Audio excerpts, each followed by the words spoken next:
Eu creio que todo mundo já ouviu, já leu, já estudou esse texto. Isso é um texto muito, muito lindo, muito bonito. E eu já até falei uma vez aqui que o Evangelho, se eu fosse compilar o Evangelho, toda a essência do Evangelho em um versículo, eu sempre disse que João 3,16, eu acredito, eu gosto desse versículo. Eu acho que o Evangelho todo está ali, em um único versículo, né? Que Deus amou o mundo de tal maneira que deu o seu único Filho, para que todo aquele que nele crê não pereça, mas tenha vida eterna. Ou seja, o Evangelho, essa é a essência do Evangelho, né? De que Deus nos amou, né? E deu o seu único Filho. E se eu fosse compilar toda a essência do Evangelho em um capítulo, o capítulo que eu escolheria é Lucas 15. De ponta a ponta, né, do versículo 1 ao versículo 32, a essência dele, eu creio que é a essência do Evangelho, né? De que Deus amou o mundo e deu o seu único Filho para morrer por nós. Então, eu queria hoje falar sobre esse capítulo um pouco, né? E tirar algumas lições para nós, aprender com a palavra de Deus, né? E eu acho muito interessante. A primeira coisa, irmão, porque nesse capítulo o que nos chama a atenção, e que todo mundo conhece, é a parábola do filho pródigo. Todo mundo já ouviu falar, né? E por que Jesus está trazendo essa parábola, essa história? Por que ele está trazendo, né? E eu vou dar uma dica para os irmãos, eu acho que não é uma coisa uau, não, é apenas uma dica. Todas as vezes, isso eu aprendi na escola, né? Que quando a gente estava estudando, acho que quando era até a quinta série, até a sexta série, se eu não me engano, a professora dava a matéria e tinha os questionários, e nós, para a prova, nós decorávamos aquilo. Era uma coisa que no Brasil chamava de decoreba. Então, você decorava uma resposta longa, chegava na prova, você lembrava, escrevia. Chegou uma época, acho que foi sexta série, se não me engano, ela deu a matéria e não deu pergunta nenhuma. E ela falou assim, a partir de hoje não tem mais perguntas. Vocês têm que entender o texto. Vocês têm que entender a matéria. Não vai facilitar mais dando perguntas para vocês. E com as suas palavras, você vai responder as perguntas da prova. E uma das dicas que ela deu era o seguinte, quando você estiver lendo o texto, faça perguntas para o texto. A tua criatividade, a tua pergunta, por que está acontecendo isso? Por que aquele outro fez assim? Por que aquele historiador falou isso? E dentro daquele contexto, você começa a ler e você começa a descobrir as respostas. Falando sobre nós, numa ideia de Bíblia, a gente também tem que fazer algumas perguntas para o texto. Por isso que você ouve muitas besteiras por aí. O cara pinça um versículo, não lê o contexto, fala uma bobagem, né? Então, para nós, uma das perguntas, para quem que Jesus estava falando? Por que Jesus estava falando essa história do filho pródigo, né? Parece uma história muito linda, mas eu acredito, até onde comentava com o pastor, que, quem sabe, essa história ela é corriqueira naquela sociedade ali, né? Então, a gente vai começar, na verdade, eu li todo esse capítulo, mas o início dela é interessante, a gente precisa voltar no início, né? Tudo essa parece meio redundância, mas tudo volta no começo para poder entender, né? Então aqui nós começamos a ler todo o capítulo, né?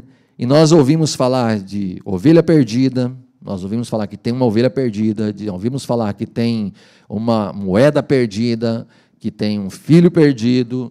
Então, por que Jesus está contando isso, né? Então, nós vamos aqui para o versículo 1, né? Se você tiver a Bíblia, acompanha pela Bíblia, não sei se for a Aline quiser colocar também.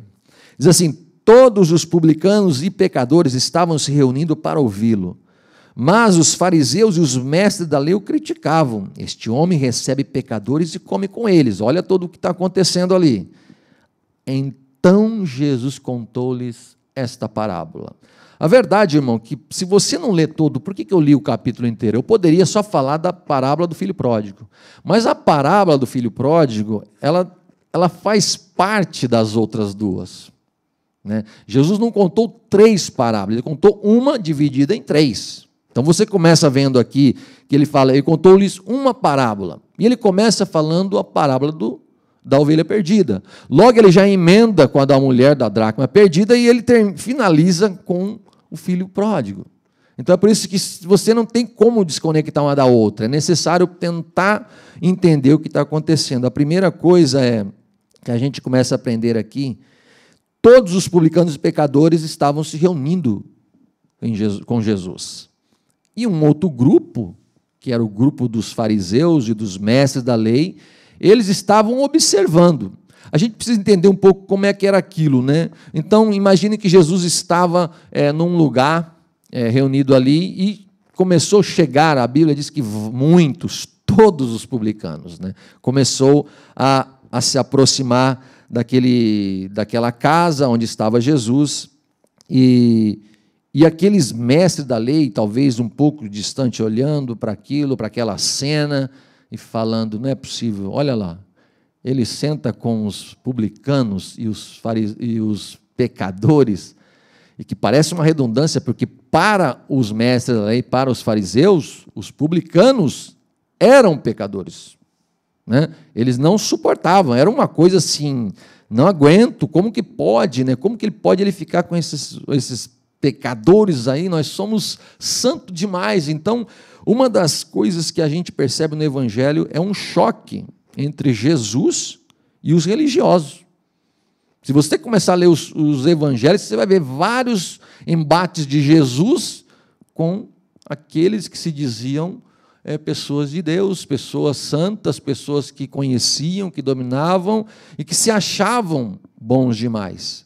Então Jesus começa a confrontá-los, né? Você começa a perceber em vários discursos que Jesus começa a trazer um confronto, né? O próprio, um dos versículos mais lindos que tem, quando a Bíblia diz que nós devemos amar o teu próximo como a si mesmo, era um choque para eles. Quando o cara olhava para o próximo dele, era um pecador, falava, como é que eu vou amar esse cara aqui? Ele é pecador, eu não posso amar ele. Aí Jesus conta a parábola do samaritano, ele fala, como é que eu vou amar um samaritano? É rival, é um cara impuro, não dá. Então, para os fariseus, para os religiosos, foi um choque de realidade Jesus. É por isso que havia uma grande perseguição contra Jesus. Então, o discurso de Jesus era duro para esse grupo, os religiosos, né? Foi muito difícil para eles, né? E Jesus chocou essa realidade com um discurso de amor, de misericórdia, de graça, coisas que eles não tinham, né?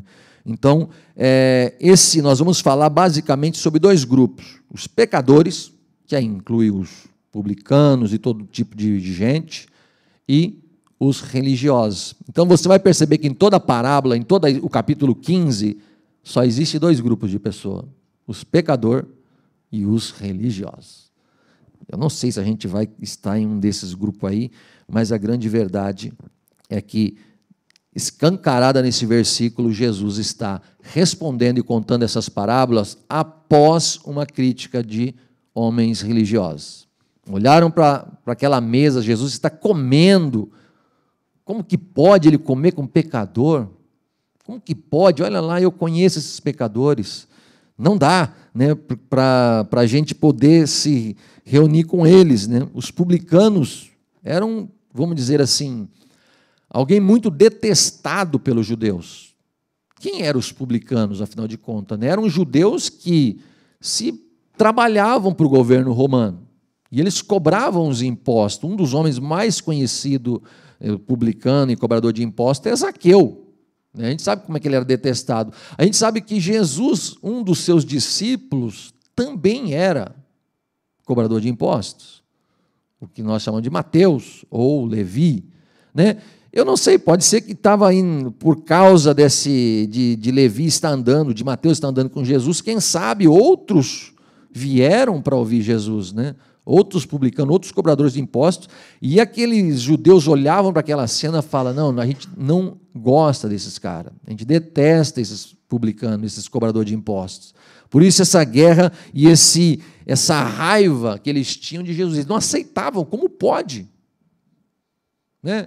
Ele deveria sentar só com a elite, não, Jesus sentava com os necessitados, com os pecadores, e por isso havia uma grande batalha ali entre eles. A gente vai começar a falar um pouco sobre essas partes aqui, irmão, a partir do versículo 4, se você puder acompanhar. Diz assim, e Jesus olhando para eles, né? Imagina que Jesus para o banquete, eles estão ali, Jesus se aproxima e começa a contar essa história.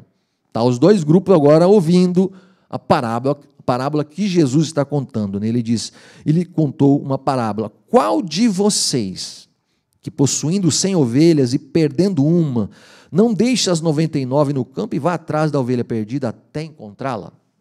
É interessante que Jesus sempre joga a bola para eles, né? O que você faria? O cara fica travado. E agora, o que eu vou falar? Porque se Jesus falasse, eu correria atrás da ovelha, ele fala, mas você, eu não.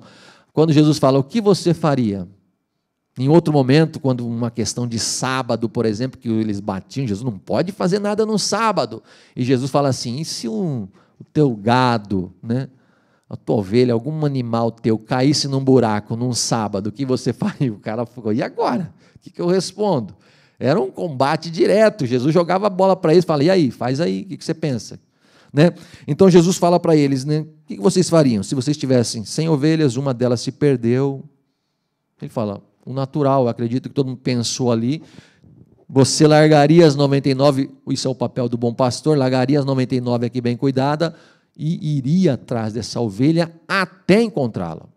Não é que ele tentou, não, ele ia até encontrá-la, e quando ele acha a ovelha, ele volta, né? O texto diz que ele volta, coloca ela nos ombros, que provavelmente ela estava bem machucada, né? Ferida, ela escolheu seguir aquele caminho, estava machucada. Coloca nos ombros e volta, e vai para casa. Ao chegar em casa, reúne os seus amigos e vizinhos e festa. É interessante que nos 3 momentos aqui, a festa, né? O crente, a gente gosta de uma festa, não é? Quando é festa, a gente, opa, estamos dentro, é uma alegria, né? Isso não é errado, não. Tem uns crentes, quando o cara se converte, quando ele, antes de vir para a igreja, era só festa. Quando ele vem para a igreja, parece que a vida ficou uma tristeza, o cara emburrado, triste. Você falou, irmão, cristão não é isso não, rapaz. Jesus só estava em festa direto, fazendo festa. O cristão tem que gostar de festa também. A gente tem que ter um coração alegre, ser grato a Deus por tudo. Esse homem aqui, ele busca a ovelha, quando volta, chama os vizinhos, olha, encontrei. Eu acredito que isso daqui, irmão, é uma realidade para aquela sociedade ali. Quantos pastores daquela época, cuidando das suas ovelhas, quando ele olha, cadê minha ovelha? Foi embora, corria atrás. Era uma realidade, não era uma coisa assim que o cara tinha que ficar pensando, como é que é isso? Não, era bem natural para eles, né? E no finalzinho, né, da mesma maneira ali, Jesus, ele traz um detalhe que vai ficar bem marcado, né, que ele diz assim, no versículo 7, e lhes digo que da mesma forma, né, haverá mais alegria no céu por um pecador que se arrepende do que por 99 justos, que não precisam arrepender-se. Porque aquele homem, quando ele traz a ovelha de volta, ele fala, alegrem-se comigo, eu encontrei minha ovelha. E outros vizinhos certamente estavam ali, que alegria, cara. Quem sabe, semana passada foi um outro vizinho, então era uma realidade que eles entendiam muito facilmente. Aqueles homens estão ouvindo essa história e Jesus emenda a segunda parábola, né?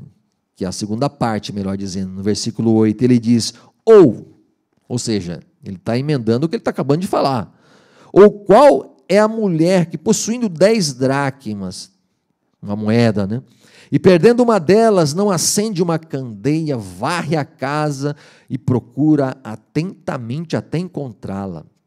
E quando a encontra, reúne suas amigas e vizinhas e diz, alegrem-se comigo, pois encontrei minha moeda perdida. A gente para aqui um pouquinho, só para a gente falar, se a gente for falar na nossa sociedade, parece uma coisa, meu Deus, uma mulher por uma moeda faz um barulho desse, né? É que nós não vivíamos naquela sociedade. Aquelas moedas, provavelmente, não é apenas como se caísse, sabe quando cai um jacuém do bolso, você fala, pô, pega esse negócio. Não, eram provavelmente moedas que elas usavam, eram moedas que eram guardadas como aqueles que, como é que fala? Esqueci a palavra agora. Aqueles que guardam, né, que ficam guardados bonitinho no lugar. De repente, quando ela olhou, cadê uma moeda? Sumiu, caiu, né? E aquelas casas da época, não é igual casa de hoje em dia, que é vidros, tudo claro, não. Por isso que ela tem que acender ali a candeia, a lanterna, lamparina, um lampião, uma espécie de lanterna, não tinha luz elétrica como hoje, e saiu procurando, e ela disse, e a palavra de Deus diz que atentamente, com cuidado, procurando, e de repente ela encontrou. A alegria estampou no seu rosto, e ela faz igual o pastor. Ela chama as vizinhas, porque as vizinhas também podem passar por a mesma situação. Moedas importantes para a sua vida, que de repente perde, a outra vai e ajuda. E elas se reúnem e se alegram. E aí Jesus emenda no final, ele diz assim, versículo 10, eu lhes digo que da mesma forma, a alegria na presença dos anjos de Deus por um pecador que se arrepende. Até aqui nós estamos entendendo que há uma ovelha perdida, estamos entendendo que tem uma moeda perdida, né? E isso a gente vai seguindo aqui um pouco mais para frente, né? Então, a partir do versículo 11, ele enfatiza uma outra história, emendando aquela ali. E ele diz assim, Jesus continuou, então o discurso ele vai seguindo, né? E ele disse, o homem tinha dois filhos aqui. Aqui é um pouco mais diferente, porque na primeira era uma ovelha, depois era uma moeda, agora é dois filhos, né? E eu lembro que eu falei para os irmãos que há dois grupos que está como ouvinte desse discurso de Jesus. Tenha certeza que os caras que estavam comendo com Jesus estão assim, ó, parado ouvindo aquele discurso. Os publicanos, os pecadores estão ali à mesa que estavam com Jesus. Jesus vai falar de frente para os fariseus e agora o mestre da lei. São dois grupos ouvindo. É interessante que a ovelha, ela está fora, está no campo, né? Está lá caminhando tudo junto, de repente ela dá uma olhada, fala, aquela grama está melhor, e ó, quietinha, vai lá comer aquela grama. Quando o pastor se dá conta que ele começa a contar, era uma coisa muito normal deles no final do dia, vai contar, está faltando uma, está fora. A outra coisa é que a moeda está dentro da casa. Essas informações é interessante, por isso que elas vão se ligando uma na outra, né? Uma das outras coisas que também é interessante que eu paro para pensar é que a ovelha, apesar de ser um animal muito simples, mas ela vai por conta própria. Ela vai lá, quero comer aquele pasto lá, ela vai por conta, né? E ela sabe que ela está perdida. Tem entendimento. O animal sabe quando ele cai de um caminhão de mudança, ele sabe que está perdido.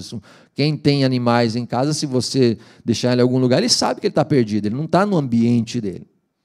Agora, a moeda não tem sentido nenhum, ela apenas caiu dentro da casa.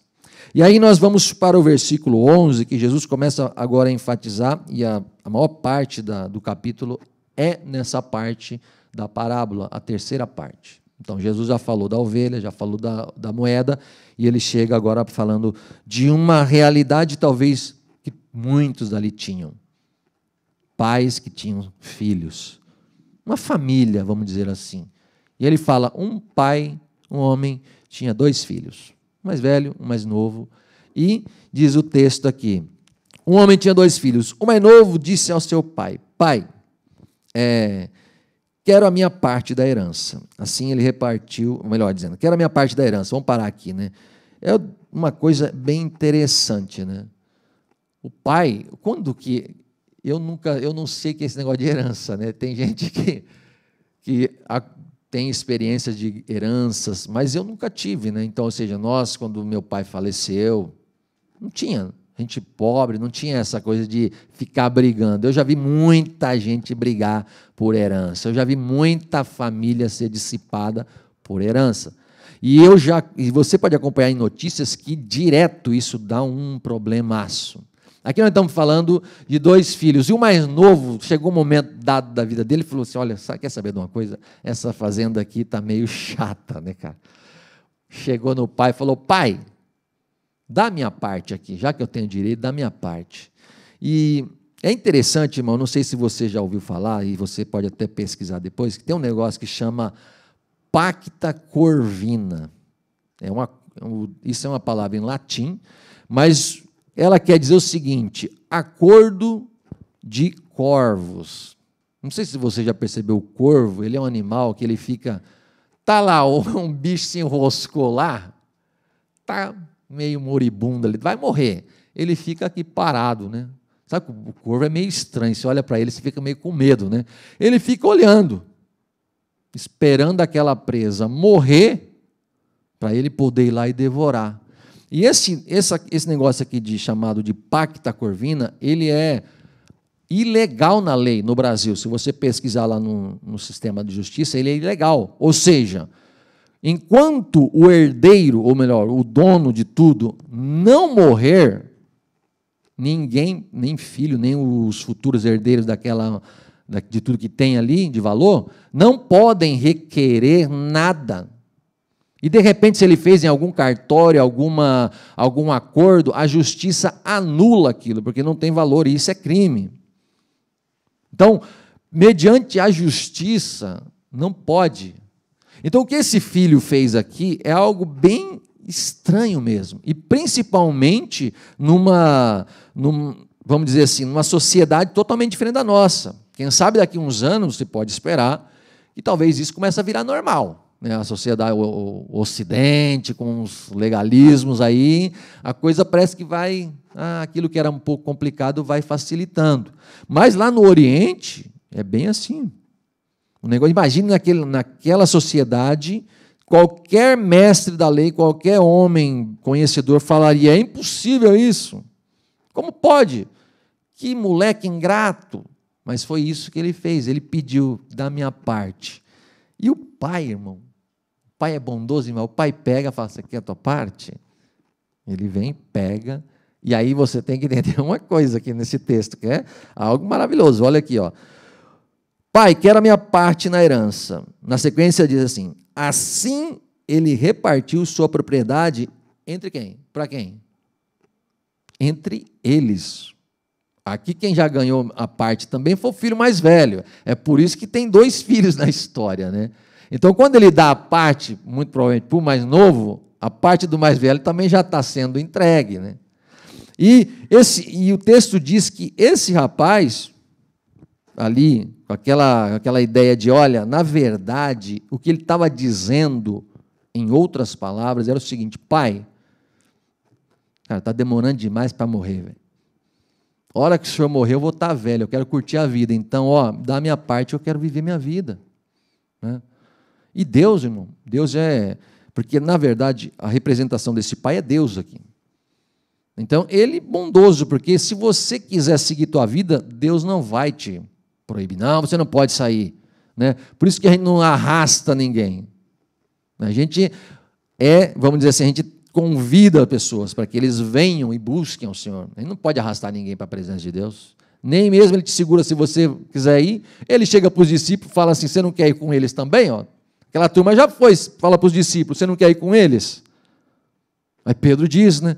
Senhor, para onde iremos nós? Não tem para onde ir não, Senhor. É só aqui aos teus pés ouvindo as tuas palavras, que elas são eternas. Então, é algo assim, o que esse rapaz faz é algo de dizer assim, pai, olha, o que eu quero é os meus bens, deixa eu ir embora, deixa eu curtir a vida, eu não quero ficar aqui não. E o texto segue dizendo que alguns dias depois, né, não muito tempo depois, versículo 13, o filho mais novo reuniu tudo o que tinha e foi para uma região distante. Aqui a história começa falando de uma grande realidade. Né? Na verdade, aquele moço pega o dinheiro, pega o que tens ali, eu não sei o que levou com a quantidade, deve ser muito. Ele foi para uma terra distante, começou a curtir a vida legal. Você tem dinheiro, aí os amigos estão próximos, é festa, baladas, legal, curtiu a vida e aproveitou. A fazenda seguia lá, o pai seguia lá, o mais velho seguia lá na casa e ele vai curtir a sua vida. E o texto diz que, uma hora, a grana acabou, irmão. Que a grana acaba, né? Se não trabalhar, a grana acaba. Né? Então, ele começou a se apavorar ali, porque aí vem uma crise, o texto diz. Né? Começa a vir uma crise, e depois de ter gasto tudo, versículo 14, houve uma grande fome em toda aquela região, e ele começou a passar necessidade. Aí começa se afunilar. As dificuldades vêm, a fome apareceu e não tinha mais dinheiro. Os amigos, você sabe que nessa hora eles, estou ocupado, amanhã a gente se viu sozinho ali. E na necessidade, né, no versículo 15, ele Diz assim: por isso foi empregar-se com um dos cidadãos daquela região, que o mandou para o seu campo, a fim de cuidar de porcos. Imagine para um judeu, imagina aqueles homens ali ouvindo essa conversa, falando: não pode ser, cara. O porco para um judeu era um negócio imundo, irmão. Como é que o cara vai cuidar de porco? Olha a situação. Jesus está dizendo: olha o poço que esse moço está se enfiando. Ele arruma confusão com o pai, num ato de grande rebeldia, vai embora, toma suas decisões e vai longe, a terra longe. Lá curte a vida, quando perde tudo, não tem mais para onde correr, vai para um dos homens daquela cidade e diz: olha, meu senhor, arruma um serviço para mim aí. Tem um serviço aqui, tem uns porcos para você cuidar. Olha aonde ele foi sendo jogado, lá embaixo.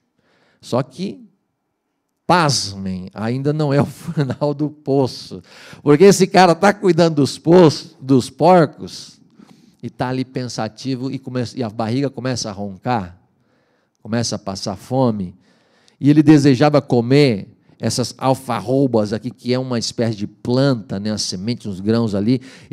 É isso que ele dava para os porcos, e o texto diz que ele desejava comer isso. Era ruim se ele comesse, não é? O pior é que nem isso dava para ele. Só para você ver como é que a coisa é, ladeira abaixo. O cara foi cuidar de porcos, algo terrível para aquela sociedade. Começa a dar comida para os porcos, mas a fome diz: cara, come essa comida também. Quando ele foi pedir, os caras disseram: não, você não pode comer essa comida. Nem isso dava para ele. Aí o texto, né, começa...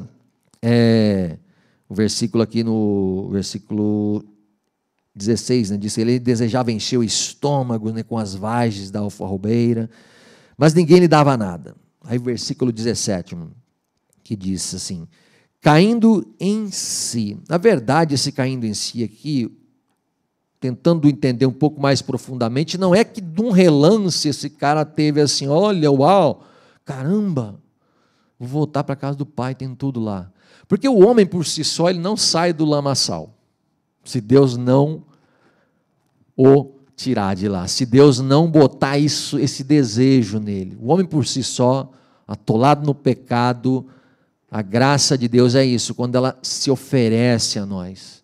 É por isso que quando você pensa: eu tive uma ideia, não, eu que quis ir na igreja, não, você estava lá na tua vida perdida, e de repente Deus toca em você lá, começa a tocar dentro do teu coração ali, e você fala, começa a sentir algo diferente, você fala: eu preciso buscar Deus. O homem por si só, ele não busca Deus. É por isso que esse rapaz aqui, por si só não, mas a Bíblia diz: caindo em si, é uma ideia de ele parar e pensar, porque Deus está tocando nele. Ele fala: nossa, eu já morei naquela fazenda, rapaz, lá tinha fartura, tinha tudo. Só que ele está pensando não na casa, ele está pensando nos trabalhadores. Ele fala: olha, os trabalhadores do meu pai, eles têm fartura de comida, e eu estou aqui passando fome. Eu penso que não foi em segundos que ele já tomou a decisão, porque o homem, o pecador, ele reluta, né? Não vou. Eu vou conseguir um outro emprego, eu vou tentar do meu jeito, mas a coisa vai apertando mais ainda, até o ponto que ele fala assim: cara, eu vou voltar, né? E ele prepara uma estratégia. Isso é muito interessante também, irmão. Olha aqui, versículo 18, né? Ele diz assim: eu me porei a caminho e voltarei para o meu pai. Ele está pensando com ele: eu vou voltar para o meu pai e vou dizer. Ele já está preparando o discurso. Vou preparar o discurso que eu vou falar para ele. Tem que fazer um discurso bacana, hein? Porque eu fiz muito mal, mas tem que fazer um discurso legal. Ele diz assim: pai, pequei contra o céu e contra ti. Já não sou mais digno de ser chamado teu filho. Trata-me como um dos teus empregados. Ele preparou o discurso. O que você achou desse discurso? Legal? Bacana? Ele falou: acho que o pai vai aceitar. Vamos lá. E o texto diz que assim, então, ele levantou e voltou, né? Isso é interessante, né? Ele prepara um discurso. A gente muitas vezes, para com Deus, você pode perceber, a gente faz algumas besteiras, dá uma pisada na bola, aí a gente já fica pensando: eu vou orar ao Senhor, mas a nossa oração, você pode ter certeza, ela tem uma estratégia. Você já começa a jogar, sabe? Ó, Senhor, tua palavra diz, sabe? Alguma coisa assim, o Senhor é bondoso, o Senhor é misericordioso. A gente começa a tentar, de alguma maneira, amolecer o coração de Deus, mas na estratégia humana. É isso que esse rapaz está fazendo. Ele está dizendo, eu vou chegar para o meu pai e falar, pai, pequei contra o céu, pequei contra ti, olha, me faz aí como um dos seus trabalhadores. Eu já vou ficar feliz. E eu vou dizer para você, irmão, quando você, sabe aquele ditado, diz no Brasil assim, quando você vem com a farinha, eu já estou com o bolo, o café pronto, a mesa está pronta para você. Quando você segue o texto dizendo, basicamente é isso. Quando ele está vindo, isso é algo assim que eu fico muito, ficamos maravilhados com isso daqui. Quando ele está indo, quem é que está pensando em voltar para casa? O pai não bateu um telefone para ele? Não. Ele está voltando. De longe, quando ele está longe ainda, imagina, eu morei em fazenda assim, você mora num lugar, a casa fica num lugar, aí tem uma estrada, né? A estrada vai, não sei se algum dos irmãos aqui já sabe como é que funciona, tem uma estrada, aí tem o que chama de porteira, é o portão da fazenda, só que geralmente fica longe. Então, quantas vezes, quando criança, a gente ficava assim, tem um carro lá na porteira, aí você já falava, é o tio, eu não sei quem, de longe a gente avistava. Ele provavelmente não via a gente, mas era destaque, a gente olhando para lá, a gente via. E é interessante que quando ele, de longe, o pai o avista. Isso, eu acredito, nos ensina alguma coisa, né? Quando você vem com alguma estratégia, Deus já está esperando. Quando você está vindo com a farinha, vou levar uma farinha, vou ganhar Deus na conversa, ele vai fazer um bolo. Ele já está com o bolo pronto, a mesa pronta, o café passado, te esperando. E é interessante, irmão, maravilhoso, porque esse pai, a ideia que dá é que esse pai aqui, ele nunca perdeu a esperança do filho voltar. Sabe aquele pai, o filho foi embora da fazenda, da casa, aquela mãe fica sempre, volta ali no final da tarde, olha, será que o meu filho vai voltar? Aquela esperança nunca se perde, porque sempre está aguardando a volta. Esse pai, a ideia que dá é que esse pai estava constantemente olhando para o horizonte, esperando que de lá ele vai voltar uma hora. Uma hora ele volta. E foi dito e feito, né? Quando o rapaz está vindo, a gente começa continuando aqui no texto, né? Se levantou e foi para o seu pai. Estando ainda longe, seu pai o viu e, cheio de compaixão, correu para o seu filho. Você vê que, olha, o pai ele não fica só olhando, sabe? Parece a ideia que a gente dá, aquele pai carrancudo, né? Olhando com a cara amarrada. Você voltou. Já preparando um discurso pesado, né? A gente não fica pensando isso? Nossa, vou ouvir um monte, cara. Não, quando o pai o vê, o pai parte em direção a ele, o abraça, o beija, aí ele fala, agora vou falar o meu discurso, né? Vou falar o meu discurso, para ver se vai mexer com o homem. Né? Mas, na verdade, o discurso não adiantava mais nada. Né? Porque na ideia dele, talvez quando ele chegasse diante do pai, o pai ali duro, aí ele falasse o discurso dele, para ver se amolecia o coração. Não precisou.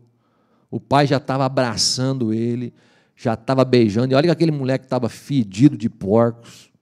Imagine, tudo cheio de sujeira da caminhada, mais ainda de trabalhar com porcos. Quem trabalha com porcos, eu vou dizer para você, quando criança, que a gente ia para a escola, tinha uma família de amigos nossos, a família cuidava de porcos.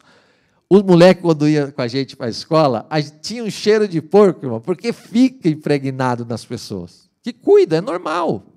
Não é? Você trabalha com gado, fica um cheiro nas pessoas. E aquele moço voltando, tudo fedido, tudo sujo, o pai já está agarrado nele, abraçando e o beijando. Aí ele fala lá o discurso que ele preparou com tanto carinho, ele diz, o filho disse, pai, pequei contra o céu e contra ti, já não sou mais digno de ser chamado teu filho. Ele fala isso, é um discurso mais vazio, né? O pai nem responde.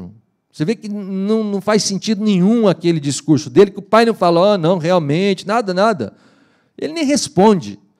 Né? Ele já segue dizendo para os empregados que já estão em volta. Está vendo aquela cena? Ele fala, vem depressa, traga roupa para o meu filho, traga um anel, ponha no dedo dele. Traga uma sandália e põe no pé. O moleque estava descalço. Aquele trajeto longo. E aí tem algumas coisas que significa para nós, né? Porque a gente sabe que nós teremos vestes celestiais, não é? Vestes novas, né? Esse moço com as vestes toda rasgada, toda suja, troca isso aqui. Colocou uma roupa nova nele. Esse anel significa um anel de aliança renovada ali, restaurada. Deus, o pai estava renovando a aliança que o filho havia quebrado lá atrás. E as sandálias, né, porque o pai estava dizendo para ele, meu filho, aqui você não é escravo, você é filho, porque escravo era descalço, mas os filhos, quem estava na casa, tinha os pés calçados. Então ele está dizendo o seguinte, meu amigo, você não vai ser escravo aqui. Dá uma sandália para ele. Botou umas sandálias nos pés daquele moço, né? E é muito interessante, né? Porque esse discurso do menino, do rapaz, aqui eu não sei quantos anos ele tinha, quando ele diz assim, pai, pequei contra o céu e perante ti, já não sou mais digno. A pergunta é, quando é que ele era digno de ser chamado como filho? Antes ele era digno de ser chamado como filho? Quando a gente fala isso, eu sou digno de ser chamado. Claro que não, a gente continua sendo indigno de ser chamado filho de Deus. Nós somos pecador, como nós podemos dizer eu sou filho de Deus com todo batendo no peito, eu posso, eu sou. Não, ele agora está dizendo, tentando entender que lá atrás ele era digno. Não tinha nada disso, pelo comportamento dele. E vocês vão entender lá no final por que eu estou dizendo isso. Ele está pensando que agora ele não é, mas que lá atrás ele era. E a gente entende que lá atrás também ele não era. Né? Mas ele estava achando que era digno. Né? E ele chega ali, o pai dá as vestes novas, vestem ele, põe um anel no dedo, que é uma coisa representativa muito grande. Quando as pessoas olhavam, olha um anel na mão dele. Há uma aliança com ele. Olha as sandálias, então ele não é escravo, ele é alguém importante. Mas algo mais forte para nós é o que vem na sequência. Né?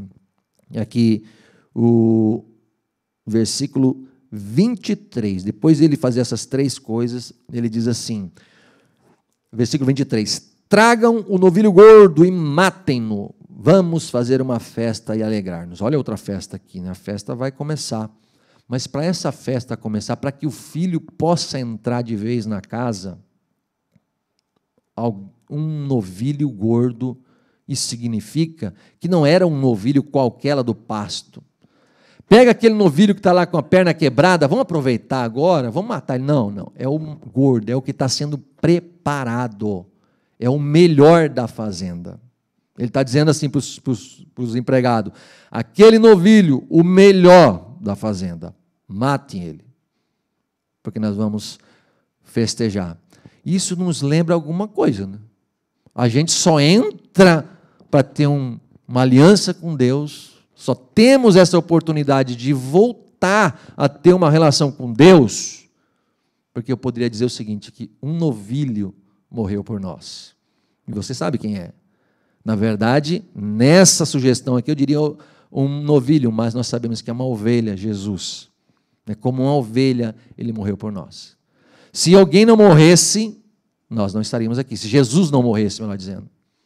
Se Deus não se entregasse por nós, nós não entraríamos de novo nessa casa. Nós não entraríamos na presença de Deus. E aqui, ele pode vestir, pode colocar o anel, pode colocar a sandália, mas precisa um sacrifício. E o sacrifício foi feito. O novilho, o melhor novilho, foi morto, e eles, então, estavam ali festejando. Né? Isso é algo, assim, muito legal da gente pensar. E Jesus ainda fala, lembrando aquelas duas primeiras passagens, né? Ele diz assim, vamos fazer uma grande festa e alegrar-nos, pois este meu filho estava morto e voltou à vida, estava perdido e foi achado, e começou a festa. Todo mundo. Imagina aquela fazenda toda, os empregados, todo mundo ali festejando. Legal, né? Só que a história não acaba aqui, irmão. Poderia acabar aqui e falar, ponto final, sabe? A gente estava conversando de filme, né? Ontem, hoje, lá com a Audrey, com o Kendi, esses filmes que você sequência, nessas coisas de 1, 2 aí, que fica, você não sabe quando acaba, né? Quando você pensa que acabou, lança um novo filme em cima daquilo lá. Aqui não, parece que o filme vai acabar. E se acabasse aqui, eu falei, uau, que filme, né? Que história. Mas tem mais outra pessoa aqui envolvida nessa história, que é muito importante, a gente precisa falar dele também, que é o filho mais velho. Nós falamos até agora do filho mais novo. O filho mais novo, em todo o contexto que Jesus está falando, ele é representado pelos pecadores, pelos publicanos, que estão longe, no pecado, longe de Deus. E agora estão voltando, né, ali sentado à mesa, comendo com Jesus. Esse grupo está ali, olhando para Jesus, entendendo o que está sendo dito. Agora vem o segundo grupo, que é representado pelo filho mais velho. É o filho que está na casa, nunca saiu. Esse cara aqui, ele pode dizer assim, olha, sabe, tem umas pessoas que falam, nunca, não, essa vida de pecado eu nunca vivi. Como se alguma coisa, se ele tivesse uma luz a mais do que outro. Nada disso, todo mundo é pecador. Todos nós, não há nenhum sequer, a Bíblia diz. Né? Ninguém, todos pecaram e destituídos estão da glória de Deus, mas ninguém. Não há um que possa bater no peito e dizer, eu sou o cara. Não.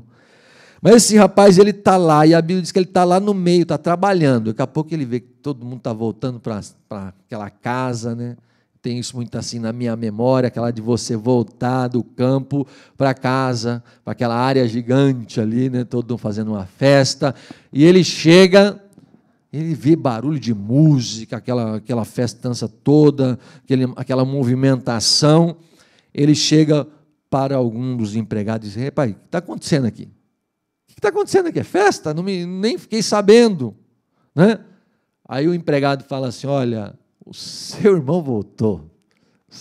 Meu irmão voltou e o teu pai matou o novilho gordo, o melhor novilho da fazenda, matou e está fazendo festa. E o seu pai está alegre porque ele voltou são e salvo. Isso é o que o texto nos diz. Né? Esse rapaz, ele ficou ali ouvindo aquilo e o texto diz que ele encheu-se de ira.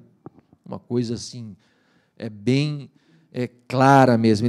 Jesus fala assim, o filho mais velho versículo 28, encheu-se de ira e não quis entrar. Sabe aquelas crianças emburradas?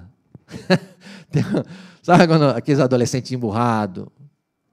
Meus filhos também de vez em quando fazem isso. Você fala alguma coisa, fica emburrado, fica bravo. Quando você fala, não vou comprar, fica com aquela cara fechada, emburrado, não vou ir. E fica daquele bico, fazendo biquinho, sabe? Isso é uma coisa maluca, né? O filho chega, tem uma festa, ele olha, não, matou o novilho, e muita coisa passando na cabeça dele. Quando ele menos espera, quem é que sai? O pai, o mesmo pai que foi em direção ao filho mais novo. É o mesmo pai que sai da casa. Chega para ele e fala, filho, aqui, versículo 28, segue dizendo, então seu pai saiu e insistiu com ele, para que ele entrasse, né? Porque ele tinha dito, eu não vou entrar. Né? Ele diz assim, o pai insistiu com ele, mas ele respondeu de uma maneira bem direta, bem clara, e isso nos ensina algumas coisas. Né? O pai, né, ao chamar o filho, insistiu com ele, vamos entrar, filho, vamos entrar, teu filho, teu irmão está aí, voltou, está são, está salvo, vamos festejar, vamos curtir, família reunida novamente, né? Aquela coisa assim de família reunida, que gostoso, né? Qualquer pessoa pensaria isso, menos os fariseus e os mestres da lei, que eles estão ouvindo aquela história e falam, esse negócio vai sobrar para mim, cara, né? Vai sobrar, né? Aí ele diz assim, o rapaz olha bem para o pai e diz, olha, todos esses anos eu tenho trabalhado como um escravo ao teu serviço. Preste atenção uma coisa, irmão, que esse filho mais velho, ele representa os religiosos. que é um religioso? Senão alguém que para ele tudo é a religião, é o serviço, é o serviçal. E ele diz para o pai, olha, todo esse tempo eu tenho trabalhado como escravo. Ele estava na casa, ele era filho, mas ele vivia como escravo. Olha a mentalidade da pessoa. Então, ele trabalhava como um escravo, mas ele era o filho do dono. Como pode? Então já é um grande equívoco dele. Tudo que ele fazia era mente de escravo. Não era por prazer para servir o pai, mas era como serviço. Quando você faz alguma coisa, quando eu faço alguma coisa na igreja, a gente fica, ai, mas de novo, aquela coisa, como se fosse um serviço, está pesado, melhor parar. Se não for por prazer, se não for com alegria, eu estou fazendo para o meu pai, feliz, melhor parar. Isso é coisa de religiosos, e não é religiosos daquela época, até hoje existem os religiosos. A gente bate no peito, eu não falto um dia, não sei o que, e joga na cara dos outros, isso é muito complicado, isso é coisa de religiosos.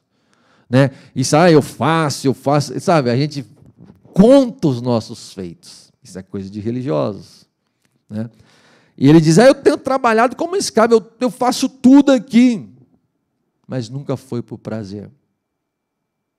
É por isso que quando eu falei na hora da oferta, né, quando a gente entrega, irmão, tem que ser de coração, com alegria. Se você detectou, eu tenho que dar de novo, Deus não está assim, pelo amor de Deus da tua oferta, você acha que Deus está precisando? Se não for por prazer, com alegria, nem faça. Então a gente precisa fazer, tudo que a gente for fazer, tem que ser com alegria, transbordante em nós. Não só aqui, mas no dia a dia.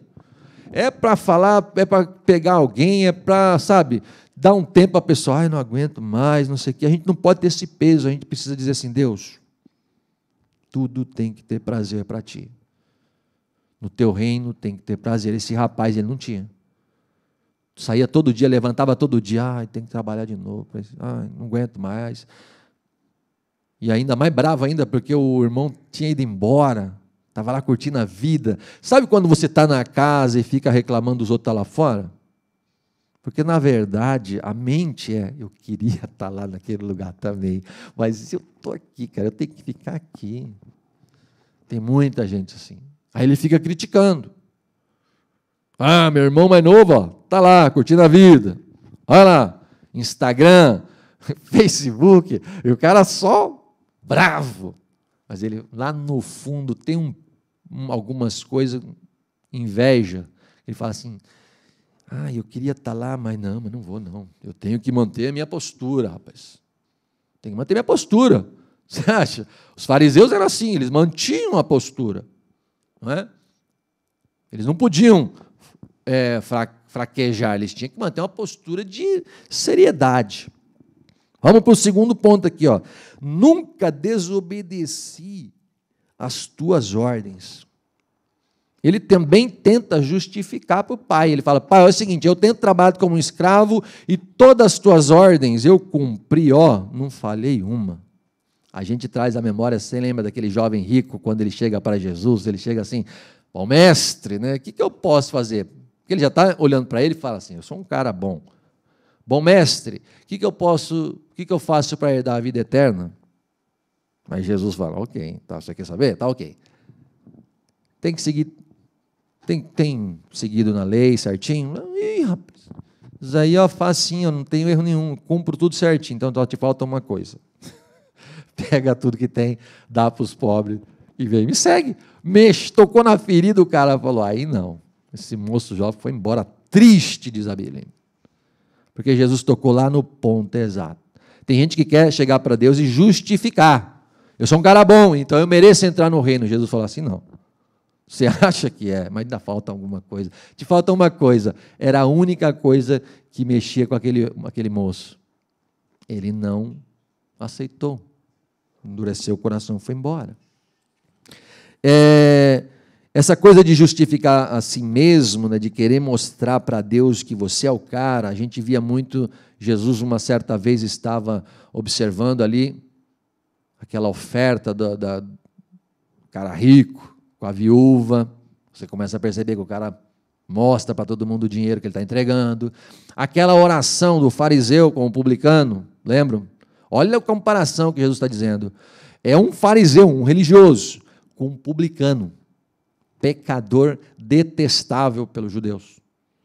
Aí o fariseu está lá batendo no peito, olhando para cima e dizendo: Deus, obrigado, porque eu sou temente, eu sou isso, eu sou aquilo, eu dou o dízimo, eu faço isso, faço aquilo. Ele contou tudo que tinha, justificando o porquê que a sua oração que tinha que ser ouvida. Ele apresentou todos os argumentos.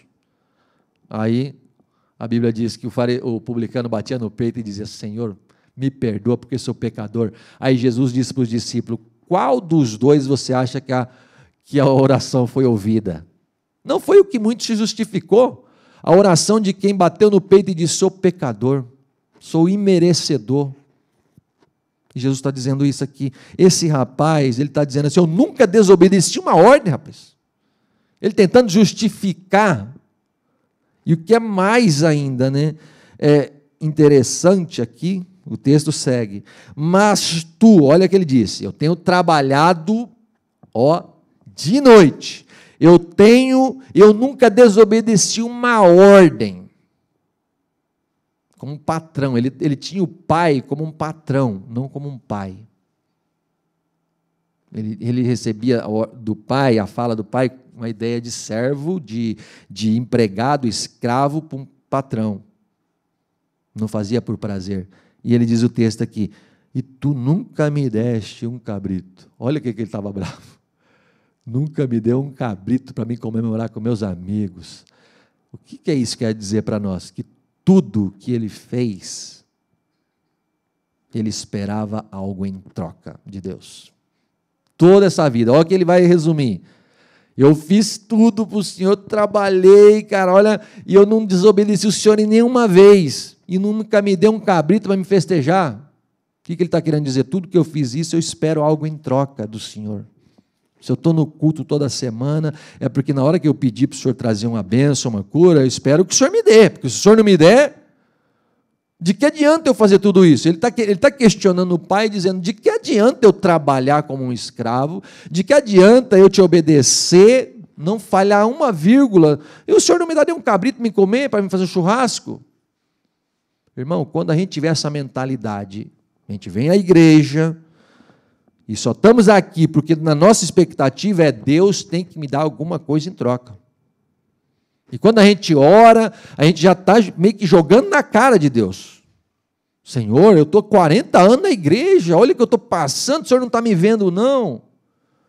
Olha a situação que eu estou enfrentando. Eu sou um servo fiel, eu oro todos os dias, eu tenho uma vida com o Senhor, eu não falho.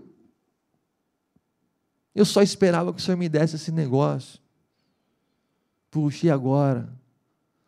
Quando a gente serve a Deus por alguma coisa em troca, é um grande problema.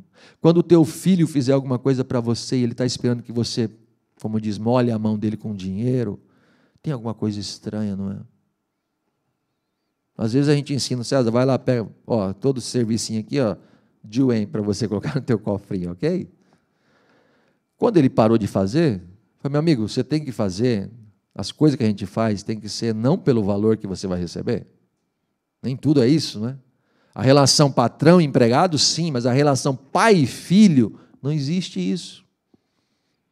Mas o que esses dois filhos aqui nos vai mostrando é que o que o filho mais novo queria do pai era o que o pai tinha, não era o pai.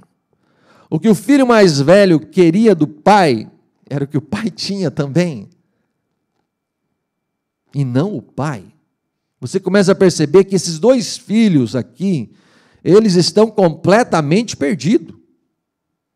Um está perdido fora da casa, o outro está perdido dentro da casa. É por isso que a relação com a parte da ovelha perdida, ela está perdida no campo, representa o filho perdido fora da casa. E a moeda perdida dentro da casa representa o filho mais velho, que está perdido dentro da casa. É possível estar perdido dentro da casa? É uma boa pergunta, mas é possível. E essa parábola nos ensina, Jesus está dizendo, olha aqui, meus amigos, vocês que estão aqui, fariseus, vocês que, mestres da lei, vocês não sabem, mas vocês estão perdidos dentro da casa. Vocês acham, vocês querem justificar demais como o filho mais velho. Eu tenho feito, olha, nós estamos na sinagoga todas as semanas, oramos 3 quantas vezes por dia, achando que tudo isso é mérito para você receber algo de Deus. O que nós temos que entender, irmão, que a nossa vida cristã não é por meritocracia.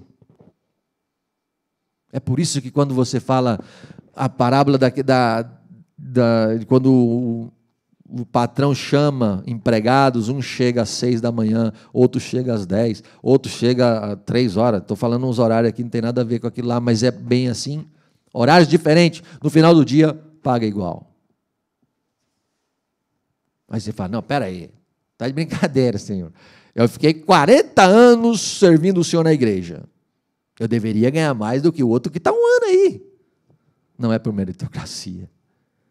Tem muita gente andando dentro da igreja, perdido dentro da igreja, e chateado, emburrado, e com a cara como desse irmão mais velho. Chateado. Meu Deus, não aceito, não gosto.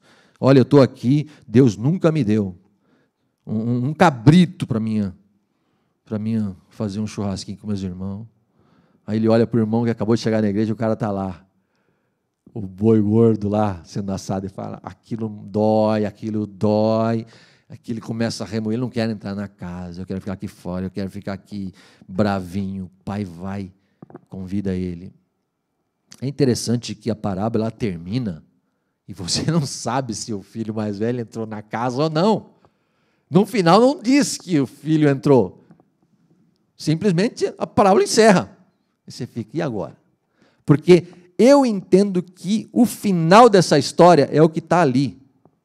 Jesus está falando com o filho mais velho. E aí? O que vocês vão fazer? Vão entrar para comer com o filho mais novo, que está aqui, ó, comendo aqui na mesa? Os caras estão na mesa ali, o filho mais novo. Vocês é o filho mais velho. Vamos entrar. E ele está aqui na porta. Será que nós entra? Será que não é? Os caras, não, eu estou bravo, não, como pode? O cara é publicano, cobra imposto da gente, ladrão, pecador, estão ali na mesa comendo. Olha que coisa, que maravilha. Não termina de propósito. É aquela cena, parece que sabe quando faz aqueles desenhos que você entra na história e de repente, volta aqui na realidade. A realidade é o final do que estava acontecendo. A história que Jesus está contando, volta, parece que faz assim, volta aqui. Aí Jesus está aqui, diante dos fariseus e mestres da lei. E aí? Vamos entrar? A mesa está servida, rapaz. Eles estão ali comendo, vamos entrar. E a pergunta, para a gente finalizar, irmão, é o seguinte, né? Aqui, uma outra coisa, né, antes de entrar nesse ponto aqui, é que é tão triste ver essa situação aqui, porque aquele moço ainda ele começa a questionar, depois dele falar desse cabrito que não deu, está bravo, não me deu nem um cabrito. Versículo 30 ele diz, mas quando volta para casa esse teu filho, você já viu briga de irmão? Assim, às vezes quando o filho chega assim, ó, esse teu filho aí é que pegou meu brinquedo, mas peraí, meu amigo, não é teu filho, ele é teu irmão, rapaz.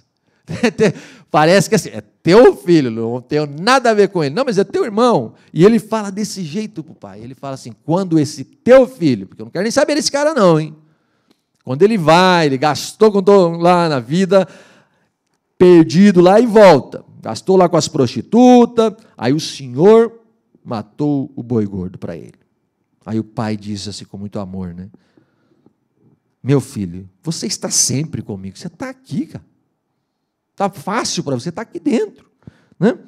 E tudo que eu tenho é seu. É você que não entendeu. O cabrito estava aí, rapaz. É você que tem essa mentalidade de escravo, fica esperando, mas o cabrito é teu também, rapaz. Você não está entendendo. É herança tua também. Né? Mas aquela mente dele só fazia por querer algo em troca. Mas nós tínhamos que celebrar a volta do seu irmão. Você vê que o pai responde, não é? O pai não vai dizer assim, nós tínhamos que celebrar a volta do meu filho. Não, ele vai dizer assim, a volta do seu irmão. Ele é teu irmão. E alegrar-nos, porque ele estava morto e voltou à vida. Estava perdido e foi achado. Trazendo toda a memória disso, né? de se alegrar quando encontra alguma coisa perdida. Quando você perde uma ovelha, você já coloca assim, 50% ela pode ter sido devorada, né? Sozinha no meio do mato, com lobos e tudo mais, e ela vai ser devorada. Então, eu vou procurar, de repente só encontro restos dela. Então, é uma grande chance de estar morto. Mas quando você encontra, alegria. Esse rapaz também, qual a chance dele ter perdido, morrer na vida? Muito grande. Mas agora ele está de volta a casa, então vamos nos alegrar, rapaz. Teu irmão. Quando a gente começa a ter essa visão, que o pai está ensinando, que as pessoas são nossos irmãos. O filho mais novo. Eu quero dizer para você que muitas vezes nós somos o filho mais velho. E Deus espera de um filho mais velho uma atitude diferente. O Léo está aqui, não estou jogando a resposta para você não. Mas é assim que as coisas vai, né? Geralmente, quando tem filho brigando, sobra para quem? Filho mais velho, é óbvio, né? Filho mais velho. Por quê? Porque é mais responsável, você espera que ele seja mais responsável. Não é? Assim é o natural da vida. Por isso que as histórias que Jesus conta é bem natural. O que Jesus espera de nós como filho mais velho? Não um cara emburrado, chato, que não se alegra quando alguém entra para aquela porta. Quando entra alguém, nós já falamos, meu Jesus. É o filho mais novo que entrou na porta ali. Ai, cara, esse cara aí, ele fez tanta besteira, tanta burrada. Ai, mas... Aí, de repente, Deus restaura a vida dele, restaura a roupa, anel, e dá a sandália. Vocês entendem o que eu estou falando? Aí você vê ele bem, aí você fica aqui no canto. Poxa, mas esse cara ficou 5 anos longe da igreja, agora volta e está aqui. Calma, rapaz, festeja com ele, vai se alegre. A gente, muitas vezes, é aquele irmão mais velho, emburrado, fica lá, ai, eu estou 20 anos aqui na igreja, eu nunca senti o que ele está sentindo. Parece que um negócio assim, rapaz. Deus começa a abençoar, você já fica bravo também, como pode?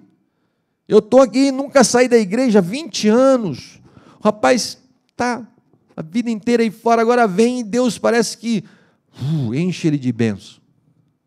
E eu? Vazio, eu falo, nossa. E Deus está dizendo assim, você tem tudo, rapaz.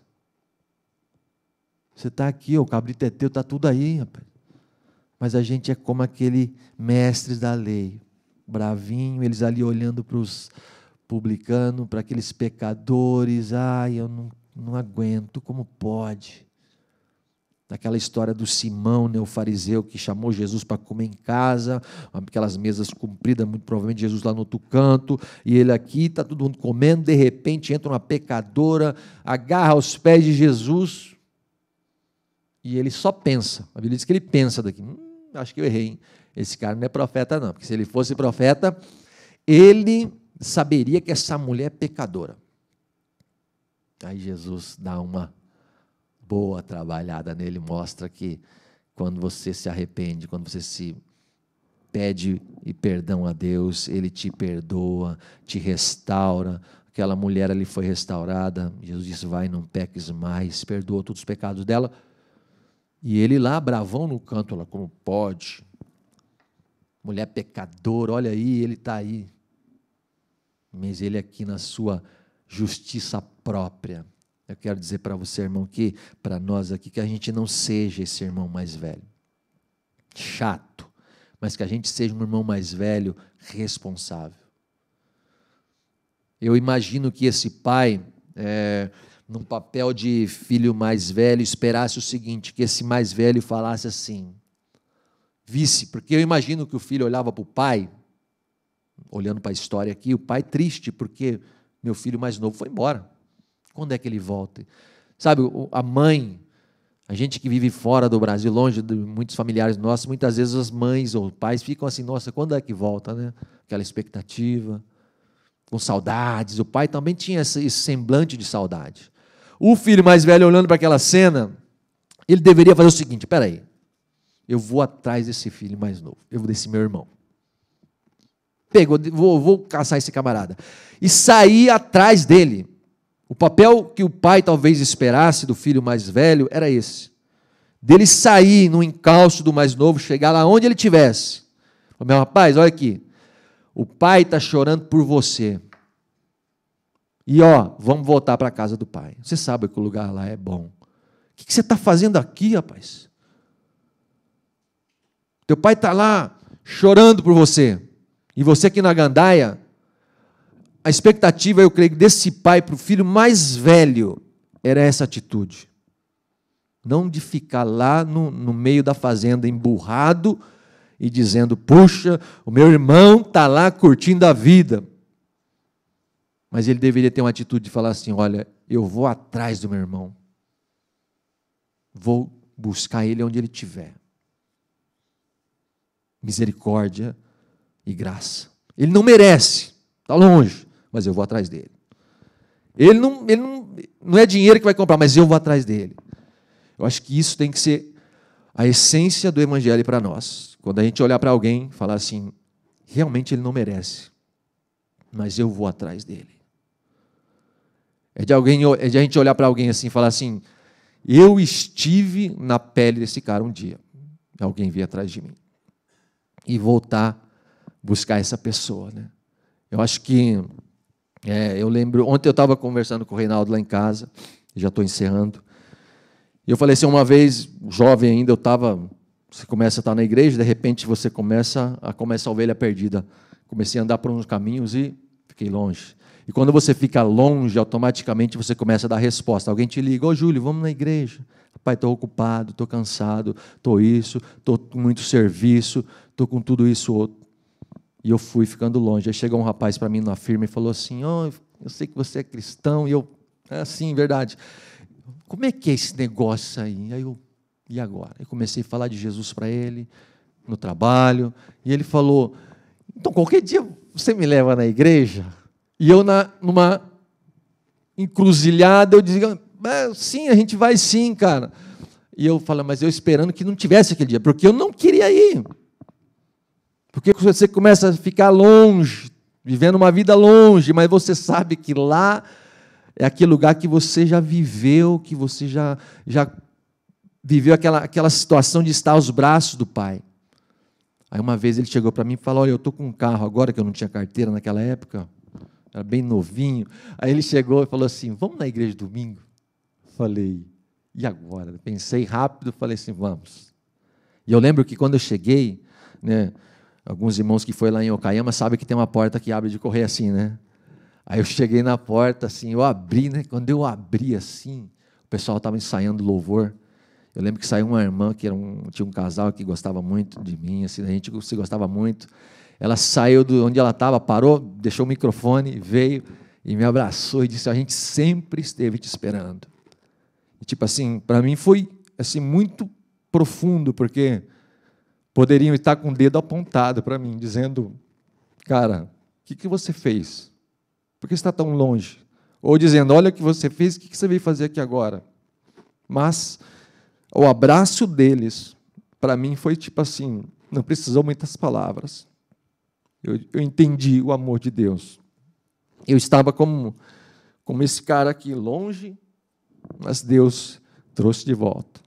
E quando eu cheguei, o abraço daquela irmã, depois veio o irmão, veio o outro, eu entendi o filho mais novo sendo abraçado por aquele pai, e ele não merecia. É por isso que eu digo, ele antes achava que era digno, ele também não era digno. O filho mais velho achava que era digno, também não era. Tudo que temos vem de Deus.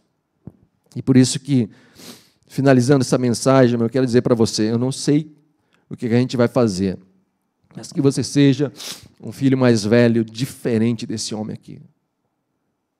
Que você vá atrás de alguém e você não julgue aquele que está longe, Mas ame ele como pai. O pai nunca jogou na cara do filho: o que você fez lá fora? Olha o que você fez. Mas nós, muitas vezes, fazemos isso. Queremos justificar: eu nunca saí, você já saiu quantas vezes?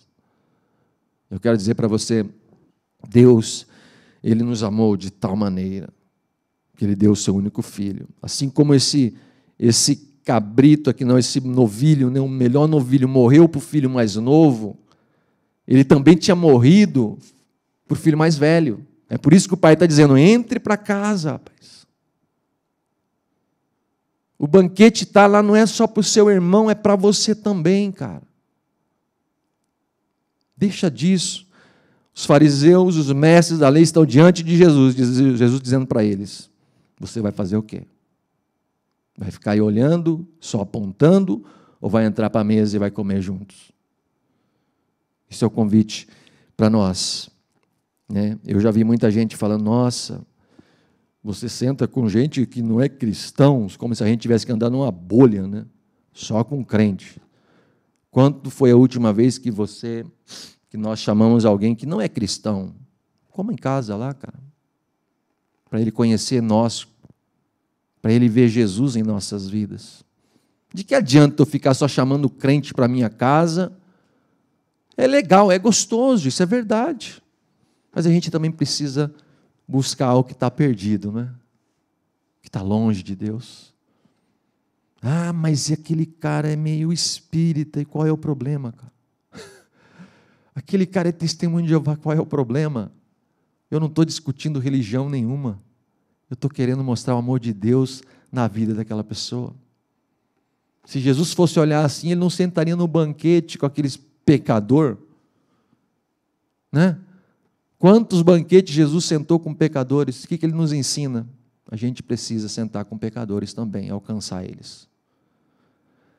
Mas tenha uma certeza de uma coisa: Jesus nunca sentou com pecador para falar assim: bacana o que você está fazendo, segue fazendo isso daí. Não. Ele mostrou o amor. Ele mostrou o que ele veio fazer, de restaurar o perdido. Nós não estamos para apontar o dedo para a vida das pessoas, nós estamos para mostrar que há um Deus que um dia nos amou, nos perdoou os nossos pecados, e nós estávamos perdidos em nossos pecados e delitos, mas Ele nos amou. Eu queria